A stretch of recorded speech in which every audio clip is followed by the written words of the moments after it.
Welcome to the DigitalituM podcast, where we delve into the dynamic world of manufacturing digital transformation. I'm Markus Rimmele, your host. Manufacturing, a cornerstone of our global economy, faces various challenges, from optimizing production processes to ensuring quality control and maintaining a skilled workforce. In parallel, the digital transformation journey presents its own set of hurdles. Integrating new technologies, managing data, and fostering a culture of continuous improvements are just a few of the obstacles companies encounter in this area. In this podcast, we discuss the problems and, more importantly, the solutions making the real difference on the shop floor.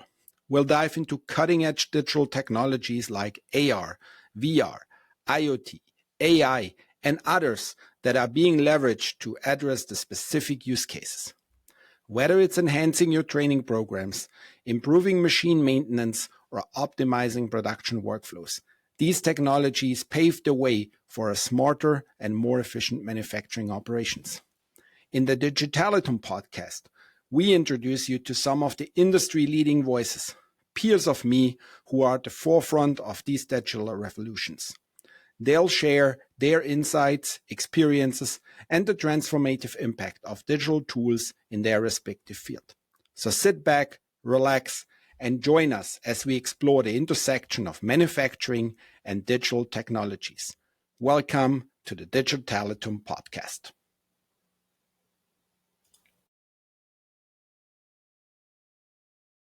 Much for the intro, and I just want to ask if the recording is started and we're rock and roll.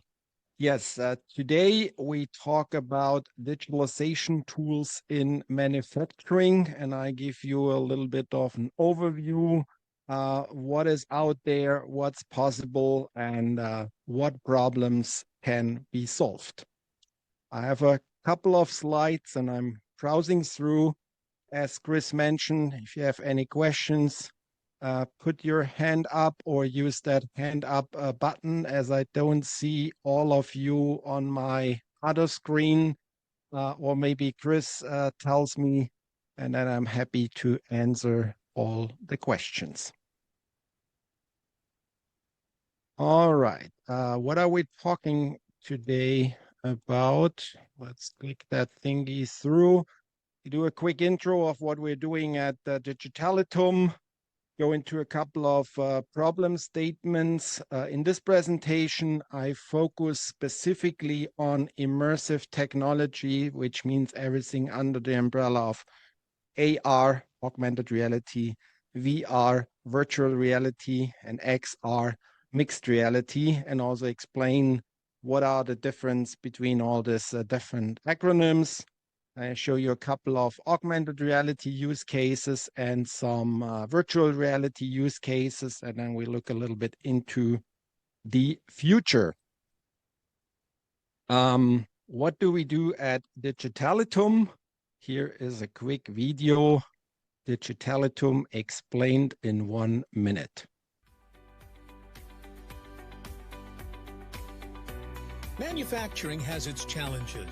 We have a worker shortage and a skills gap, and we deal with old paper-based processes. Labor shortage, job training issues, too many different Excel sheets, no outcome data visualization, no support out in the field, inefficient shop floor planning, and issues with manual assembly processes. Do you know these problems? Do you have these challenges too? Our digital toolbox offers special tools custom to your needs, similar to your analog toolbox with wrenches, pliers, and screwdrivers, but more advanced. With our manufacturing experience and certified digitalization competence, we are able to recommend the right solution for you. We help you to choose the right digital tools to improve efficiency and competitiveness, making sure your team fully utilizes new technologies, and we provide ongoing support to keep your tools effective over time. Ready to change? Contact us at DigitalituM. We are happy to help you on your digital transformation journey. All right, that was DigitalituM, the company I founded 3 years ago. Here a little bit about me. Born and raised in South Germany, living now for 16 years in the US. I'm Atlanta, Georgia based. My background is in electrical engineering, and I have an MBA from Georgia State University here in Atlanta. I worked in my past for a couple of different German machine builders. That's how I came 16 years ago to the US and did more or less everything what you need to do when you build a machine, from design to build to installation, commissioning, production, ramp up, service. So I spent quite some time in the factories of the world, 4 continents, 30 countries, 30 states in the US. In my last position as an employee, I led the field service of a German machine builder. Unfortunately, with COVID, that went all down the hill and they shut the US operations down. And that led me then to decide I start my own show and focus on what is my passion, which is digitalization, which I see as a solution for a lot of problems we have out there. And as I'm not busy enough, I'm part of several different volunteer organizations like the Reliability Consortium and support their digitalization group. I'm part of a group which puts content in books, which then published and showcased, and conferences like the International Maintenance Conference. I have what I call the Machine Cluster North Atlanta. It's a CEO roundtable for machine builders in the Atlanta area. We meet every couple of months and exchange on all the different topics we have.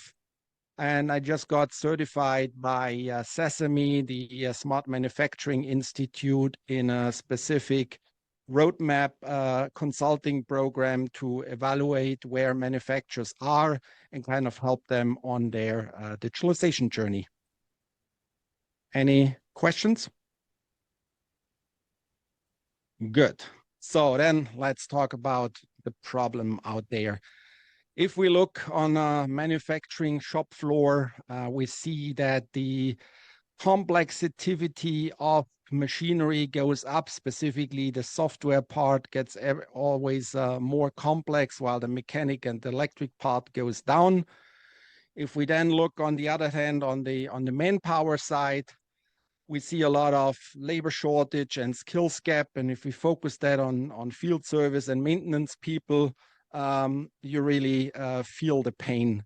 As with the complexity on one side, the kind of quantity and quality of the field service people stagnates, and that creates a big gap. And this gap causes, in my point of view, unplanned downtime. And the solution for that is, of course, more training, but also the usage of tools under the umbrella of digitalization. On the other hand, I see a phenomenon, what I call the digital fog. Oopsie. What does this mean? There are a lot of buzzwords out there with all these different technologies, and a lot of people have different ideas what all these buzzwords mean. But a lot of people are kind of not understanding what's all going on in this digital world, because it's intangible. You cannot really touch it. You cannot really feel it. And so people are overwhelmed and kind of postponing things under the umbrella of digitalization because they just don't know. And that's where we come in as expert to help out. That's again this service what we offer through Sesame, the Certified Smart Manufacturing Roadmap Consultation. What it does more or less, and that is the first step, we evaluate where you as a manufacturer are through specific surveys and interviews, then define where to go, and then define out of this a specific roadmap with step-by-step goals of what makes sense for your company in where you are with the budget where you have to go to the next step in order to grow in that digital transformation journey. When I talk about my business, I always talk about digital tools. What do I mean with that? I actually took that from the traditional toolbox we use in field service and maintenance, which everybody of you know, even if you have a financial background, you know what a toolbox is. And if you look deeper into that, in this toolbox, you see many different tools. You see screwdrivers, pliers, wrenches. And when we ask ourselves, why do we need all these different tools? Then the reason is pretty easy, because each tool can normally do only one thing. That's why you need all these different tools. And if we look into screwdrivers or wrenches, you need actually a bunch of different sizes and shapes, because like there are different sizes in wrenches and there are different shapes and sizes in screws. Like, have you ever tried to open a flathead screw with a Phillips screwdriver? Unfortunately, it doesn't work. It may work the other way around, but not in this combination. So you need the right tool to fix, to do the right thing. And in the digital world, I kind of see it the same way. There are now thousands, maybe even now with all the AI tools, million tools out there. And again, each tool can do a certain thing, and you have to use the right tool for the right use case. And as mentioned with the digital fog, I see people kind of overwhelmed with that. That's why we come in place by understanding your problems, understanding the tools landscape, and then recommend the right tool for you in order to get you better, faster, more efficient, and provide more value to your client. This is the current overview of companies we work with. Most of these companies are actually out of Germany, kind of in the startup phase. They developed unique applications and products using these different technologies to fix specific problems and have specific use cases. They're already successful in their German European market. And we with DigitalituM on one side help these companies to enter the US through our network. And on the other hand, we consult companies like you and help them with these tools to get better, faster, and more efficient. As I said, we have here a lot of different technologies: VR, AR, IoT, additive manufacturing, AI. We focus in this session specifically everything under the umbrella of Immersive, which means AR and VR. So what does this actually mean? Immersive technology refers to a new way of creating, displaying, and interacting with applications, content, and experience. So by using this specific hardware, maybe you guys have already virtual reality glasses or saw them, or your kids are using them. With this, you can put content into your vault. And in augmented reality, you normally use, for example, a phone, and with the camera, it sees what you see, and then you can add additional information into that. Use cases in personal life are what I see when you go shopping. You're able to kind of see how specific clothes or makeup look on you, and through an app on your phone, this is all possible. In manufacturing and engineering, this can be used to give the information you need at the location you are, and we see later a couple of applications for that. In virtual reality, you have actually these glasses on, and that's more or less a little computer screen, and you do not see your surrounding. You're literally in another world doing things in a three-dimensional world. And then last but not least, in mixed reality, you kind of use this guy as well, the virtual reality glass. This is a MetaQuest 3. But on this model, you see, I need to hold it like this into my camera. There are actually cameras here in the front and even on the bottom. And with this, it actually sees your surrounding and then adds again 3-dimensional objects into it, and then you can do stuff with it. Wow. As well in the personal life, there are a lot of different gaming applications, and in the engineering world, of course, there are a couple of applications as well. There was a question? No? All right.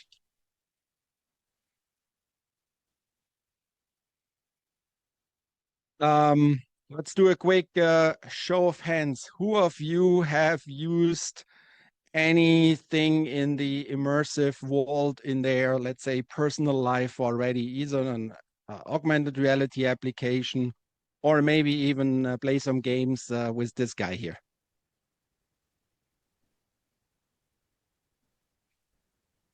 I see one guy, two guys. Okay, that is so far a good feedback. But for the rest of you, it's kind of a new thing, I guess. Okay, then let me go in my explanation a little more in basic. All right. What can you actually do with this new stuff, specifically in the focus of engineering, maintenance, manufacturing? There are actually a couple of different things. In the development of new production places, machinery, you actually can use to simulate complex machinery, as you have the opportunity to take a 3D model from your CAD system of choice, AutoCAD, SolidWorks, whatever you use, put it in virtual reality and actually see how it performs, animate, and kind of get an experience on that already on the simulation part.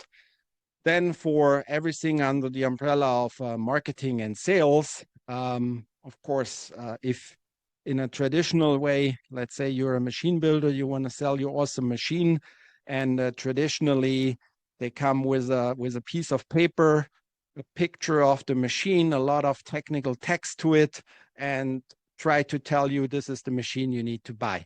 It's just difficult to transmit this complex content in a picture and a lot of technical text. If you're able to show that through a 3D animation, that's way cooler and way better to be explained. Then throughout the commissioning phase of a piece of machinery in a new factory, it helps again in the whole simulation of things when, for example, certain pieces are not there yet. Then we come in the whole area of technical training. That's where you have the really good use case. I always say, get the information you need at the location you are on the device you have with you in order to do your job right, versus going to that maintenance shop, finding the information in the hundreds of different paper binders to then figure out when you think you have the right paper binder that your coworker actually ripped out that page what you're looking for. It happened to me a lot in my past. And then as well in maintenance and service, that's where things like this come in handy. In this first tool I want to show you, we talk about the support in field service or maintenance. In a lot of situations, we have people out in front of a piece of equipment. It doesn't work, and the expert who knows about it is either internal and maybe somewhere else or in another plant, or it's a supplier and that person is also in another plant. And without seeing what's going on, it's just difficult to troubleshoot. And there's a way of doing a video call with additional augmentation in order to faster troubleshoot things.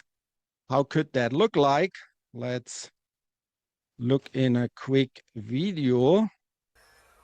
So here we see a client has a problem. They call via this tool the expert. In this case, it's me. And I see what they see. And with you see this augmented reality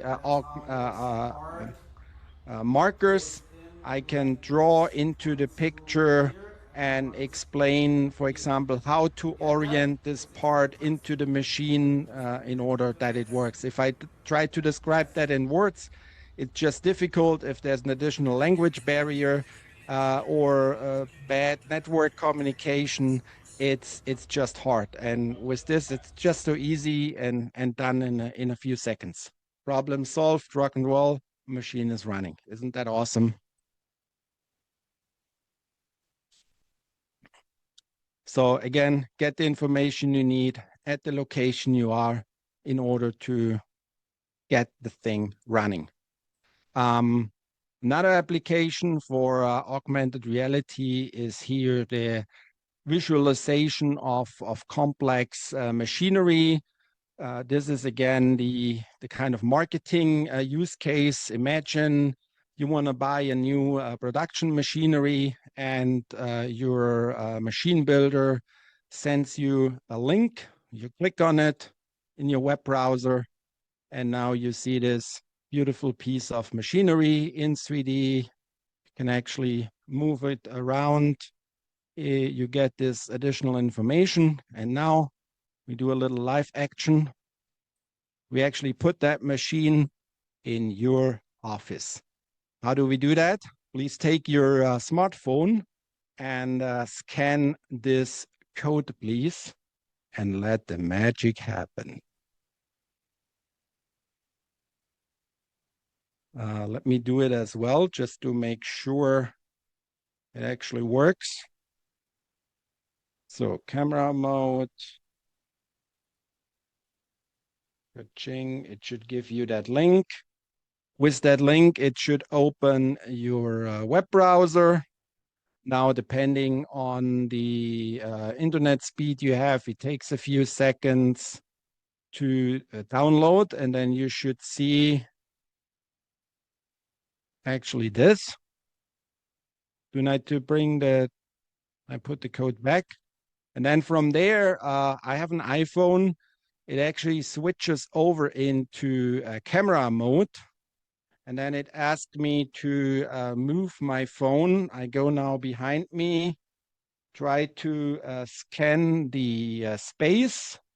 And then all of a sudden, it actually places that thing behind me in 1-to-1, so that the machine cell is about 4 by 4 meters, which is 12 by 12 feet. So most likely it doesn't fit into your office.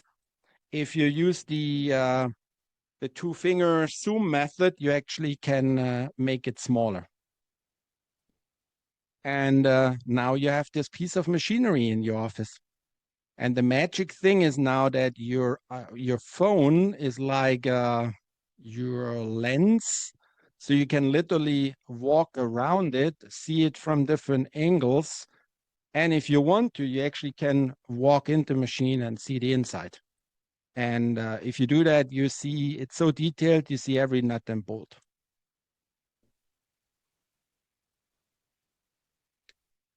And again, this is just an easy way to explain a piece of machinery, or even do things like you want to buy this piece of machinery, but you're not sure if it actually fits into the space you have on your shop floor. With this, you just try it out, and then you figure out, oh, damn it, there's this one pillar in the middle which is kind of in the side, and that was not part of any drawing. And with an easy method like this, you figure that out and solve already another problem. Isn't that awesome?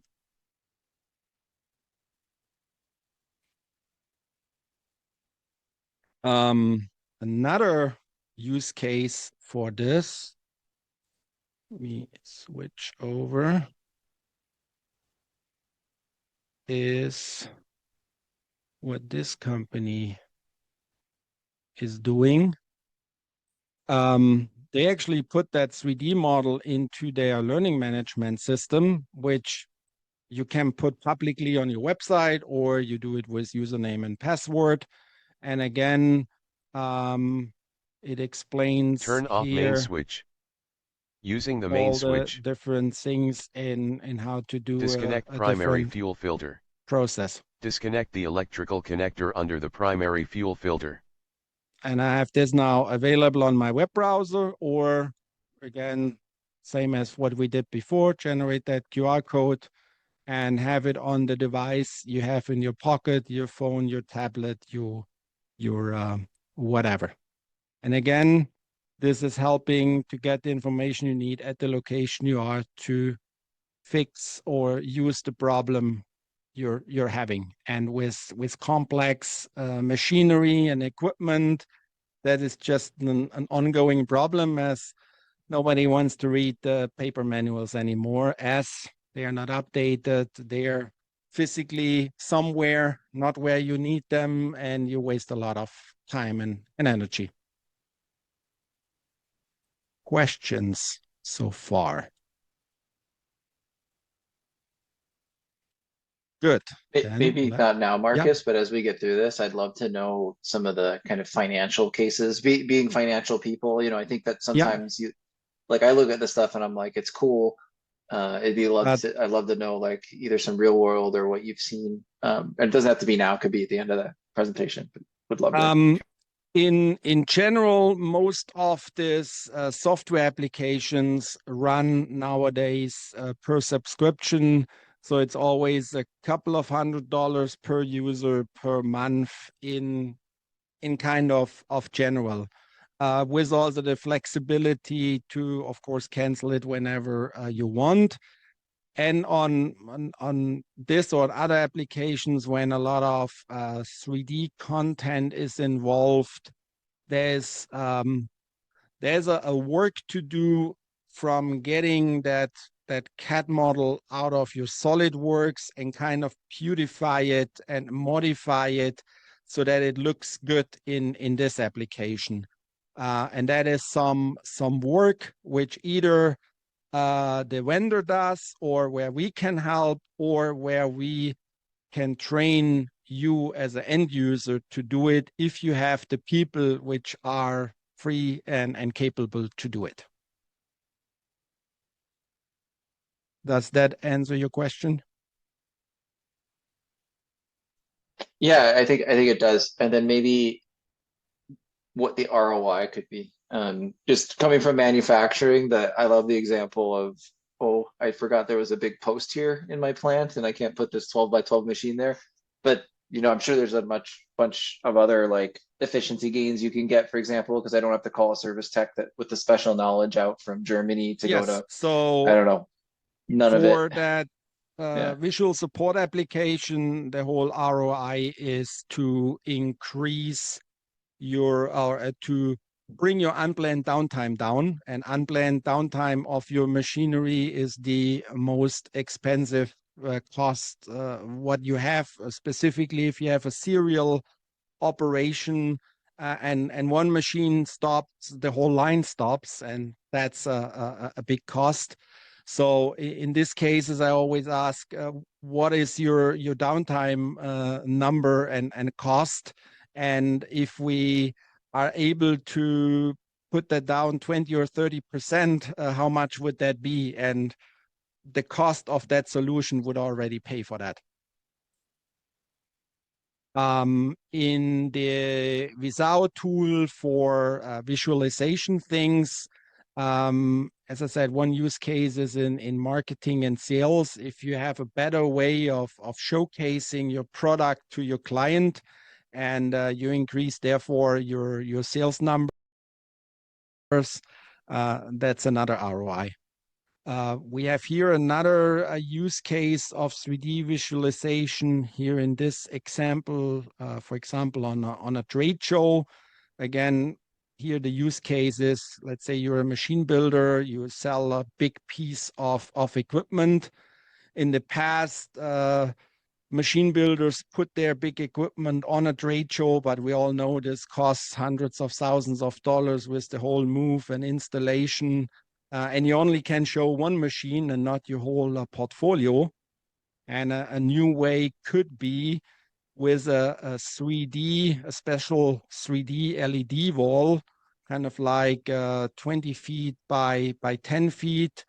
And you see these guys have this special glasses. They're kind of like the ones you use at the 3D movie theater.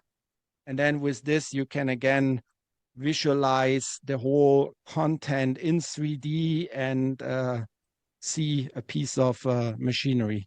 Let's watch how this could look like.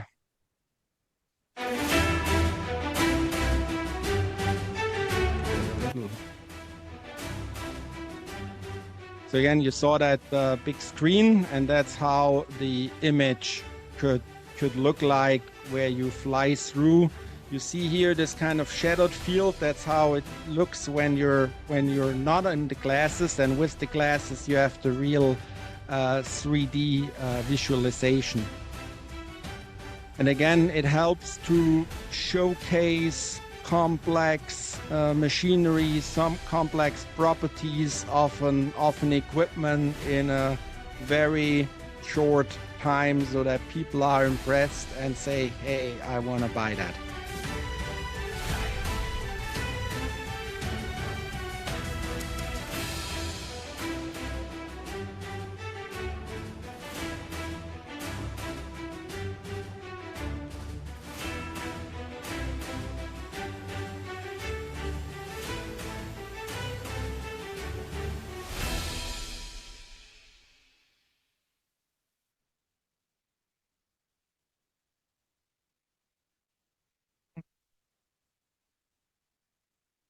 Okay, here we are. All right, then there's another augmented reality use case, and that is the process of manual assembly. Manual assembly is used for low quantity, high variation products where you have like a workbench environment, some part boxes, and traditionally a paperwork instruction which tells the operator in how to put that thing together. The challenge is here that under the current economic circumstances, these people come and go. You have a high fluctuation. You have to always train them. Your overall quality goes down. That costs you a lot of money. The training costs you. It puts inflexibility in the production planning in, as when you have higher production numbers, you want to put more people in. You first need to train them, and all these different pains. And the solution to that is you put that magic box on top of your workbench. This has a video projector in it and a camera system and of course a little computer. And it actually projects the work instructions step by step onto the table and onto the part. And let's see how that could look like. So again, that's the magic box. Here's the toolbox, the workstation. And we are looking now from the top to the bottom in an assembly process of this workpiece carrier. We did that here on the last IMTS. And here's a quick 5S and how to orient everything and making sure all parts are in place. And we just saw with a virtual button, the process was started. And it showcases now, here's a text, and it tells us, take this part and move it over there. And look what happened when the part is actually in place. Magic happened. There was no touch, pushing a button or any type of acknowledgement. The camera actually saw that the part is at the correct location, and it went to the next step, telling the operator, here with the text, sorry, the graphic isn't that great, but picking out a part out of this bin. So the operator grabs into it, and we just saw the light changed. That means again, the camera saw that the operator put the hand in the right bin, picking up the right part and going to the next step. And that's how we guide now the operator step by step, little video sequences explaining how to flip a part. And so a brand new operator with no training can build that thing. And we showcase this on different trade shows where we actually let visitors building stuff without any introduction and say, just follow this guidance and you're able to put that thing together with, of course, 100% quality check in every step. Next, we see here a little assembly, put some screws in. And in the next step, there is now the battery drill. Yep, that comes here to tighten it. You actually can hook up if you have automatic torque wrenches. You can connect that to that system to make sure that the specific torque values are made and all of that. The system is also able to do a picture at the end of it. If you have a serial number, which you could scan with a barcode, you have actually full traceability. So you get a timestamp, a picture of your product when it's assembled. And if your end client complains about the product at one point of time, you at least can say, when we put it together, it was good and it looked like this.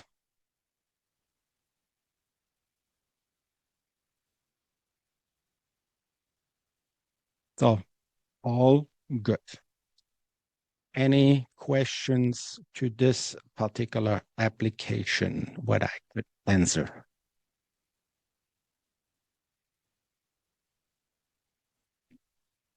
So that was one click too much. Come on, here we are.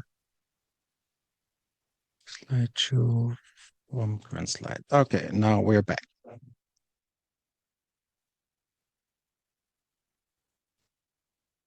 All right, now let's jump into mixed reality. For this, we're using the Quest 3 headset. And in this application, we load a CAD file into it and visualize it. Use cases for this could be engineering review. You can do that from different locations and just visualize a 3D model and talk about that for quality, assembly, disassembly, and so on. How that could look like? Another Here's a valuable quick feature, video. disassemble them only by hand gestures. The app comes preloaded with the MetaQuest 3 and the MetaQuest Pro model. It is possible to load your own model. At the end of the video, I show how this works. The app is controlled by hand gestures only, no controller needed. You can move the object around in the room in mixed reality. You can zoom it, make it bigger, make it smaller, and with that special hand gesture, put it in explosion view, take individual parts out, and then magically move them all together. If you make the right hand gesture, of course. That's a little learning curve, and we got it. They have also a great help. Here on the right, you see all the different hand gestures and a video instruction how to do things. In here, we try the drawing feature. Again, with different hand gestures, you're able to draw in mixed reality and make, for example, annotations to your CAD file, as you see here. That's pretty cool.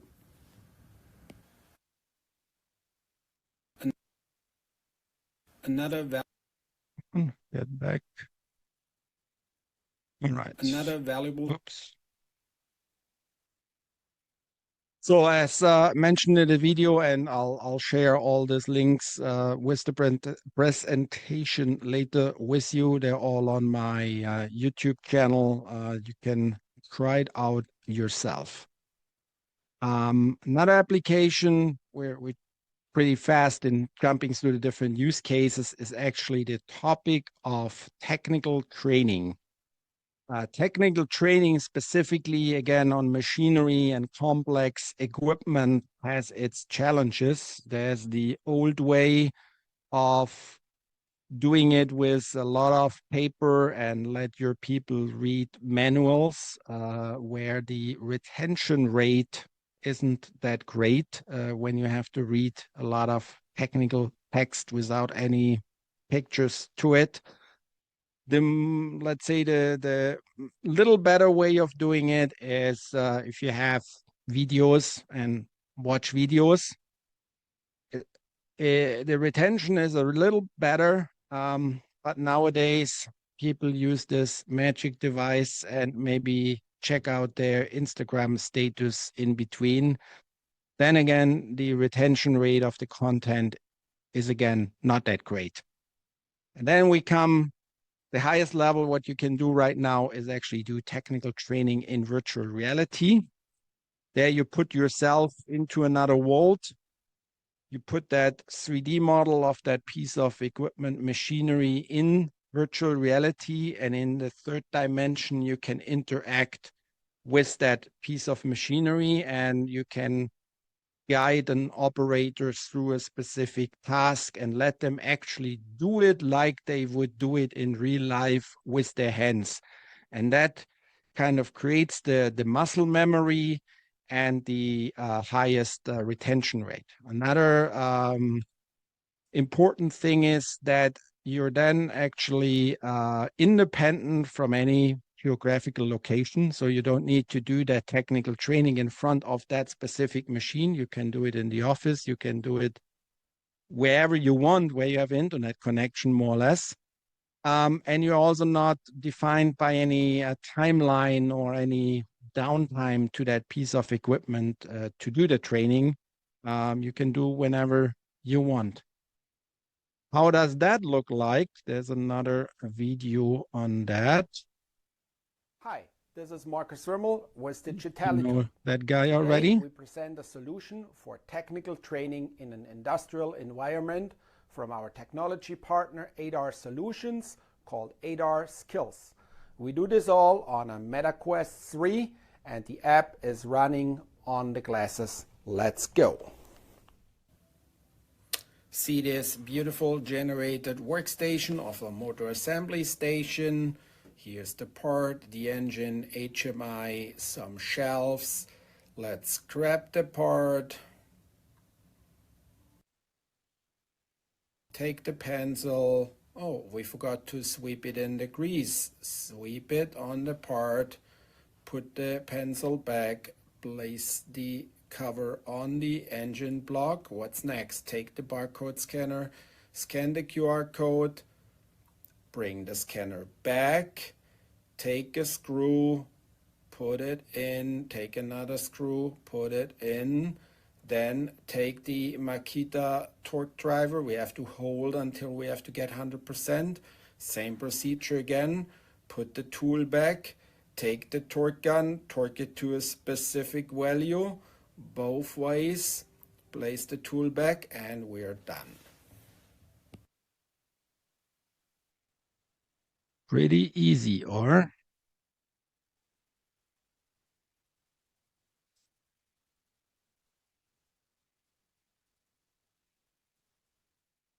And again, pretty easy to set up. You need that CAD model of the machine, and then it takes a couple of hours to set up this specific workflow, and then anybody can be trained on that.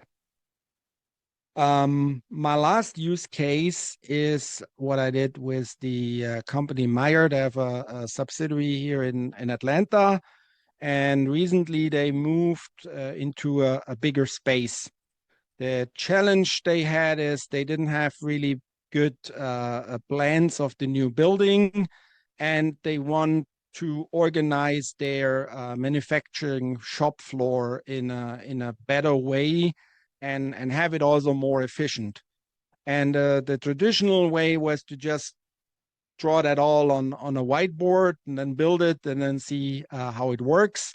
And then the CEO brought me in to that all in virtual reality and simulate it. So what we did is we generated a model of that new factory, imported CAD models of different pieces of machinery, what they had, and draw new stuff where no CAD model was available into the room in 3 dimensions, oriented all, made different versions out of it, and then made a walkthrough in virtual reality. And on top of that, also check the performance of an assembly process again in virtual reality with the output of cycle time and ergonomics to kind of find the best way of how to orient everything.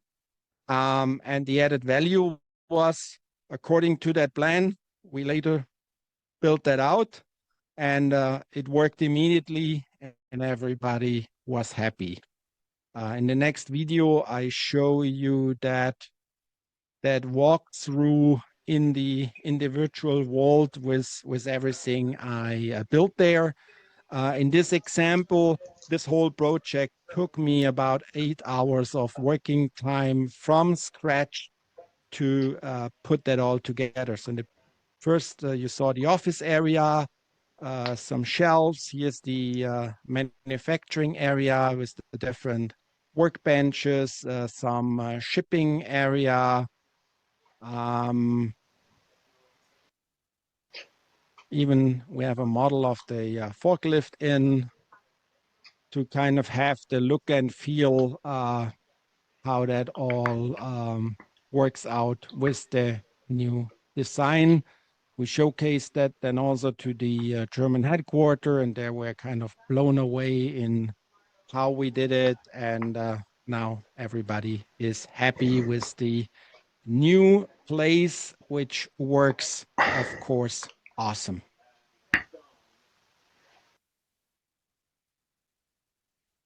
I shouldn't click 2 times on the escape all the time. Nope. Sorry about that. Come on. Here we are, and we are actually almost done. And we are good in time. So this were now a couple of examples, what's all possible with immersive technology. Your next question is maybe, what is next? In my point of view, of course, like with computers, always better hardware, faster, higher resolution, lighter. We see that already. The Meta Quest 3, what I have here is about $500, and I always say the visual looks like HD TV. The Apple Vision Pro is around $3,500.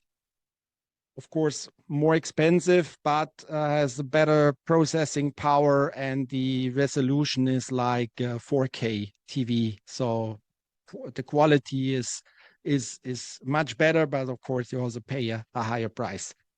What I also see is the topic of IoT connectivity. So while you're in a mixed reality and you see this information around you, you actually can bring actual information from the outside. A use case here, if I'm in this room and walk around, if I see this light up there, it could visualize the actual current or the actual temperature of that device in my point of view, which again, in the whole area of troubleshooting can help with additional information to troubleshoot that issue faster. And then, of course, it all goes towards the digital twin, where you have a full realistic model of your real piece in the digital world, and the visualization both ways. And that only works with capable immersive technology in order to make everything faster, better, and more efficient. And there will be many more use cases out there to use this type of technology. Yeah, here we come then already to the end. If you have any questions, you're happy to ask them to me. If you want to connect with me, I'm very active on LinkedIn, talking about all these different digitalization tools, use cases, and stuff like that. Either find my name on LinkedIn or scan this code. And I just started my DigitalituM podcast. Every 2 weeks is another episode. You find that through my website, or if you search for DigitalituM on your podcast provider of choice, Apple, Spotify, you name it, you should be able to listen into that as well.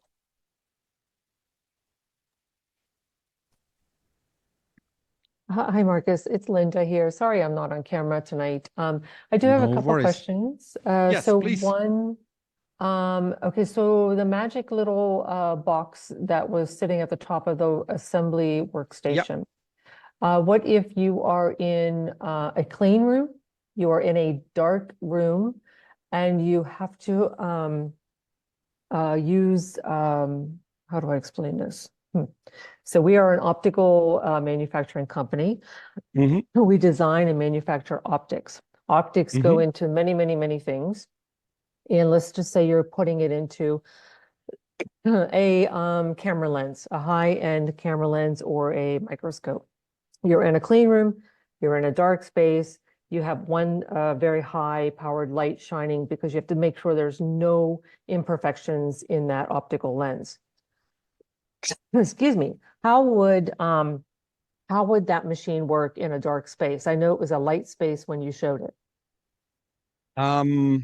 So first of all, the usage in clean rooms is no problem at all. I installed the systems already in a couple of different clean rooms for medical device assembly. So that's not a problem. The specific use case you have in a dark room that needs to be looked into further. How the light of the projector affects the assembly. I don't have an answer on that. That would be a 101 where we could elaborate deeper into that. Okay. All right. Thank you. Understood. My second question is, have you worked with any clients that deal in the Department of Defense? And has there been any regulatory or compliance issues that you have come across?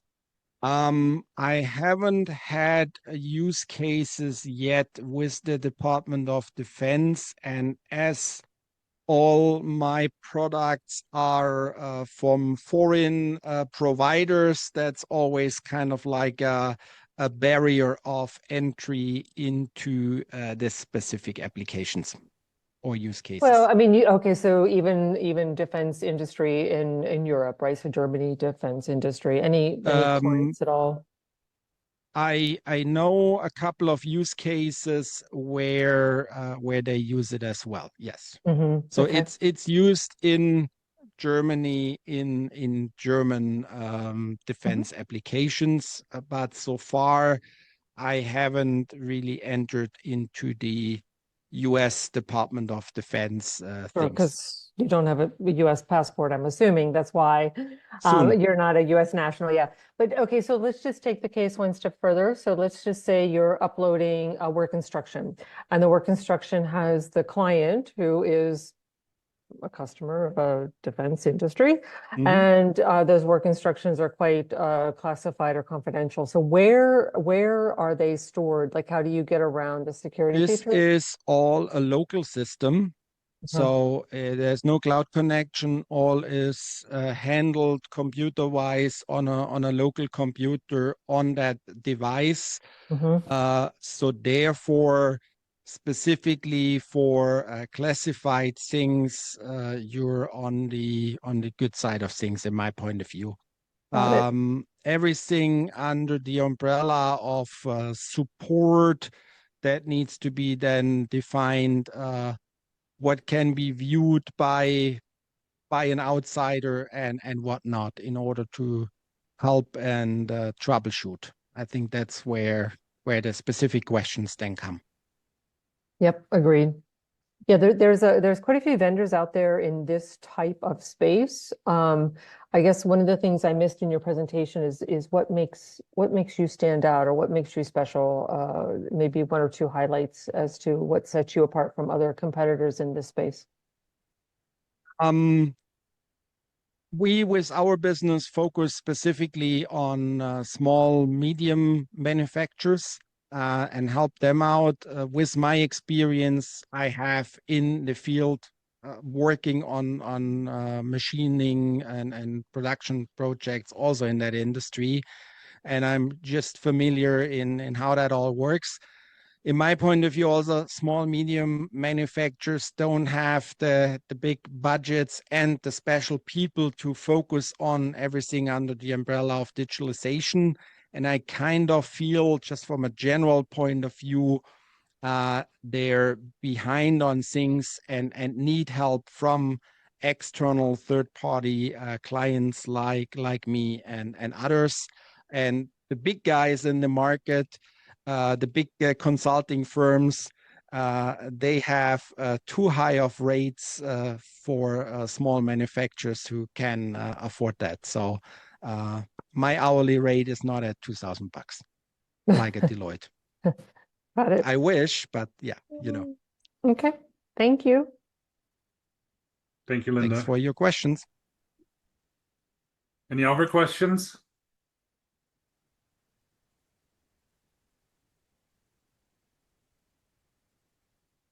So like I said at the beginning, we will distribute the presentation in the next couple of days as well.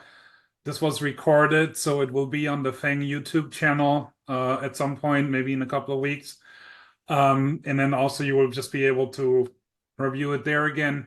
And then for sure, here's Markus's information if you want to reach out to him, if you have some additional questions which maybe are more tailored to your individual needs. And you don't want to bring them up necessarily in this larger crowd.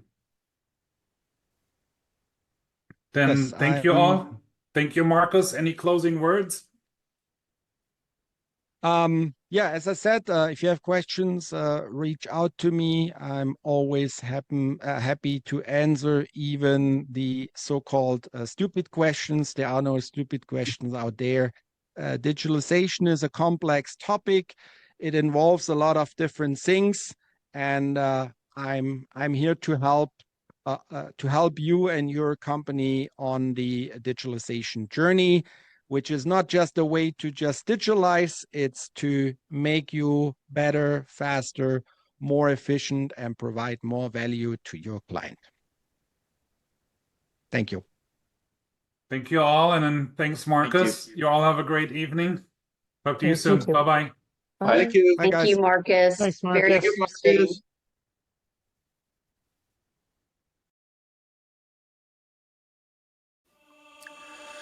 Thanks for staying until the end for this DigitalituM podcast episode. If you enjoyed it, we appreciate a like on your podcast platform. Check out the additional info in the show notes below. Hope you listen again to our next episode. Bye now.